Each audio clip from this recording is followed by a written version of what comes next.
Many people know that McDonald's is one of the largest purchasers of chicken and beef in the world, selling millions of Big Mac patties and McChicken sandwiches every day. But many people have never heard the name of its behind-the-scenes supplier, OSI. OSI has plants in many different countries and supplies meat for every single McDonald's in the world. These factories produce and package millions of patties every day, which are then flash frozen and sent to McDonald's franchises everywhere, ready to be warmed and served with pickles, a special sauce and sesame seed buns.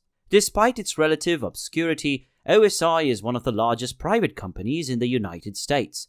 OSI functions under the leadership of Sheldon Lavin, an 88-year-old executive chairman who owns majority stake in the $6.3 billion company. Lavin rarely speaks to the press, which makes him an excellent behind-the-scenes partner, not only for McDonald's, but for other high-profile companies like Oscar Mayer, Whole Foods and Chipotle, to which he annually sends £45 million of steak, barbacoa, carnitas, sofritas, beans and salsa. Impossible Foods, a soy-based imitation meat company that makes Impossible Whoppers for Burger King and Starbucks morning sandwiches, are both newer customers, having joined only a year ago in 2020. OSI start is closely intertwined with McDonald's. In 1909, Otto Kolschwoski, a German immigrant, opened a butcher business in the Chicago suburbs. 46 years later, after a fateful handshake between Kolschwoski's son and McDonald's franchise agent Ray Kroc, things really took off. Kroc had just opened the first McDonald's restaurant in Des Plaines, Illinois, and Otto & Sons was the franchise's first fresh hamburger meat supplier. McDonald's expanded across the country, and so did its suppliers. Within a decade, it had 150 different suppliers regularly delivering fresh meat. In the late 1960s, innovation in flash freezing technology created a new opportunity for Otto & Sons.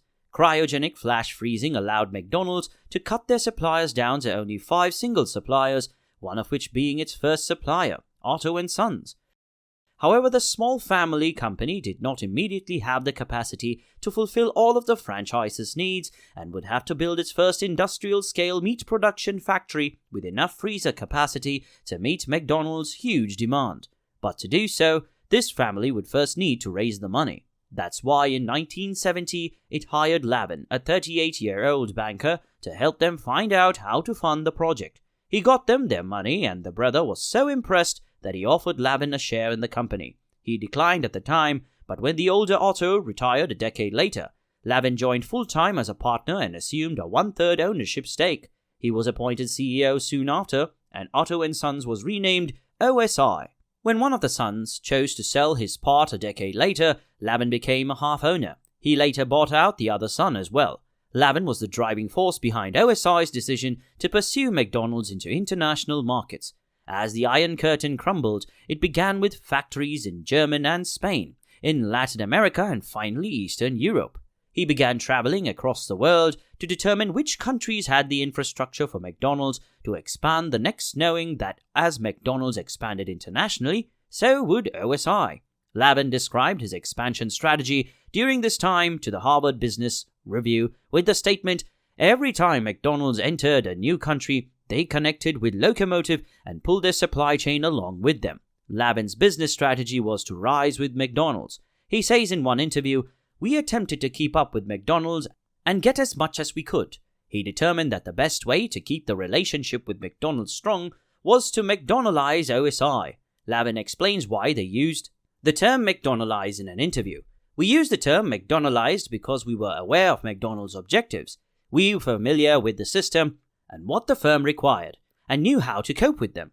McDonaldization saw Lavin also venturing into new areas, such as producing lettuce in China and developing the chain's first chicken nuggets and circular bacon for burgers.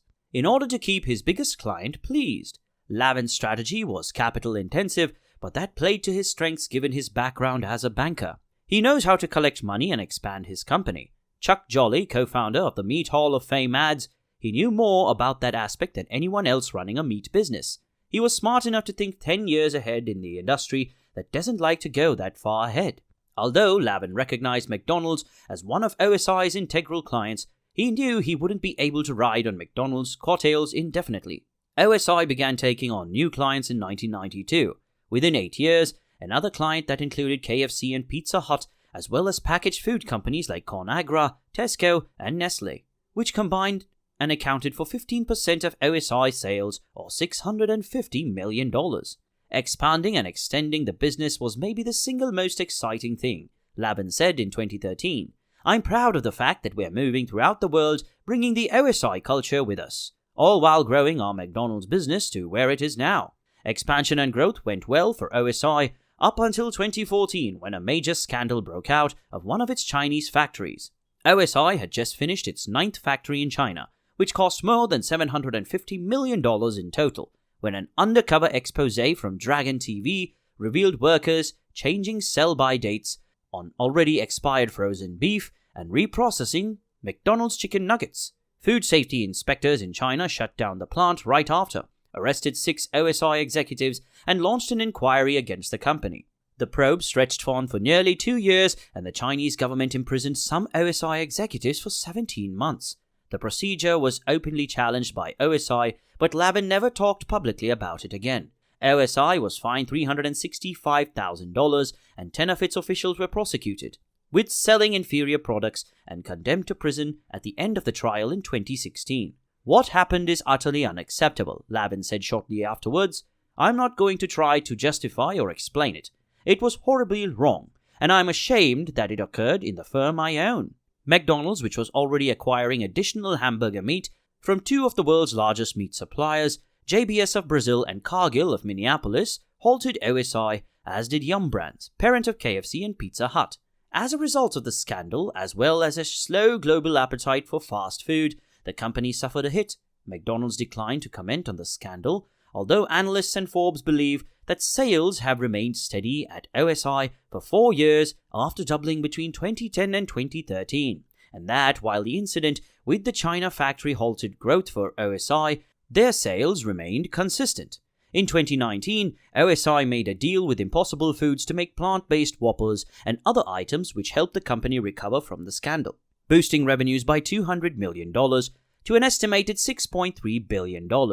It's ironic that the longest-serving McDonald's hamburger maker would be hired to make plant-based burgers for Burger King supplier, but Impossible Foods had no other choice. Impossible Foods CEO Pat Brown went to OSI when it ran out of its distinctive artificial meat ahead of its initial grocery store debut in 2020.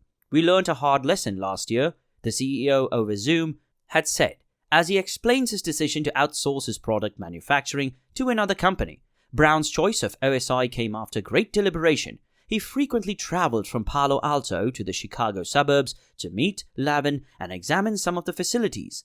Brown says that scaling a product like ours is really challenging, and he knew that if he was going to outsource production of Impossible Foods, he had to do it with a company with a proven track record that he was confident and could handle all of the production challenges of such a unique product. The pandemic is posing new hurdles for OSI, just as they are finding a new foothold post-scandal. According to McDonald's earnings report released in July, global sales at McDonald's, which is still likely OSI's top customer, are down more than 20% for the year. In addition, at least one of OSI's plants, a breakfast meats and sausage supplier in Chicago, was forced to shut down after experiencing a COVID-19 epidemic, with 30 of the company's 500 employees testing positive. Lavin, whose 55-year-old wife died in 2009, will not reveal his succession plans. He is the father of 3 grown children, none of whom are employed at OSI. However, OSI executives believe he will die before retiring. The only person I answer to is the one I see in the mirror every morning, he previously told Meat Trade publication National Provisioner.